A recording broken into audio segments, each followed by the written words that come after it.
بسم اللہ الرحمن الرحیم۔ السلام علیکم۔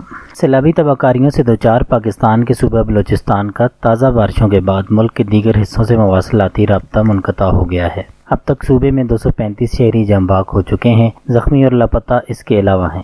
اسی طرح ہزاروں لوگ بارشوں اور سیلاب کی زد میں آ کر بے گھر ہو گئے ہیں۔ سیلابی تباہکاریوں نے مواصلاتی رابطوں کو بھی غیر معمولی نقصان پہنچایا ہے۔ پاکستان ٹیلی کام اتھارٹی کے ایک ٹویٹ کے مطابق تیز اور مسلسل بارشوں کی وجہ سے آپٹیکل فائبر کیبل، وائس اور ڈیٹا سروسز بھی بری طرح متاثر ہوئی ہیں۔ پی ٹی اے کے مطابق ان کے اثرات کوئٹہ سمیت دوسرے بڑے شہروں میں بھی ہوئے ہیں۔ پی ٹی اے کے مطابق آپٹیکل فائبر اور ڈیٹا سروسز کی بحالی کا کام شروع کیا جا چکا ہے۔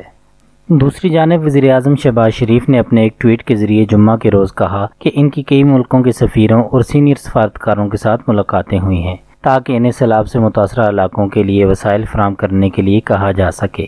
ریلوے کے حوالے سے معلوم ہوا ہے کہ انہی طوفانی بارشوں کے نتیجے میں آنے والے سیلاب سے کولپور اور مچھ کے درمیان ریلوے کا ایک اہم پل بھی ٹوٹ گیا ہے۔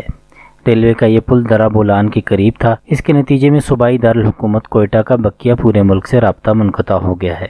علاوہ ازیں چاروں ہائی ویز جو صوبہ بلوچستان کو ملک کے دوسرے 3 صوبوں سے ملاتی ہیں، ان ہائی ویز کے اہم پل بھی سیلاب میں بہہ گئے ہیں۔ اسی طرح کوئٹہ سمیت پورے صوبہ بلوچستان کے سڑک کے راستے مسدود اور رابطے کٹ گئے ہیں۔ اب تک صوبے میں سیلاب کی وجہ سے 235 شہری جاں بحق ہو چکے ہیں۔ ہزاروں لوگ بے گھر ہو چکے ہیں کیونکہ ان کے مکانات طوفانی بارشوں اور سیلاب کی نذر ہو چکے ہیں۔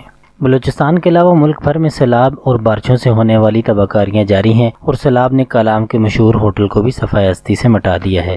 سوشل میڈیا پر ایک ویڈیو وائرل ہوئی ہے جس میں کالام کے معروف ہوٹل نیو ہنی مون کو سیکنڈوں میں سیلاب کی نظر ہوتے دیکھا جا سکتا ہے۔ اطلاعات کے مطابق سیلاب کی نظر ہونے والا کالام کا ہوٹل 150 کمروں پر مشتمل تھا۔ سیلاب کی تباہکاریوں کی وجہ سے پورے ملک میں ریلوے کا آپریشن بری طرح متاثر ہوا ہے۔ اس حوالے سے سوشل میڈیا پر ریلوے ٹریک کی ایک ویڈیو سامنے آئی ہے جس میں ٹریک کے اطراف دریا کا منظر ہے۔ دوسری جانب محکمہ موسمیات نے کوئٹہ سمیت بلوچستان کے دیگر اضلاع میں مزید تیز بارشوں کی پیشن گوئی کی ہے۔ چیف میٹرولوجسٹ سردار سرفراز نے کہا کہ دنیا بھر میں موسم کے پیٹرن تبدیل ہو گئے ہیں۔ پاکستان میں بھی مونسون بیلٹ میں اضافہ ہو گیا ہے۔ مونسون ہوائیں اب بلوچستان، افغانستان اور سعودی عرب تک جا رہی ہیں۔ انہوں نے کہا کہ مونسون سسٹم کے باعث آج بھی کوئٹہ میں معتدل سے تیز بارش کا امکان ہے، جبکہ زیارت سیبی کوہلوں میں بھی آج تیز بارش ہو سکتی ہے۔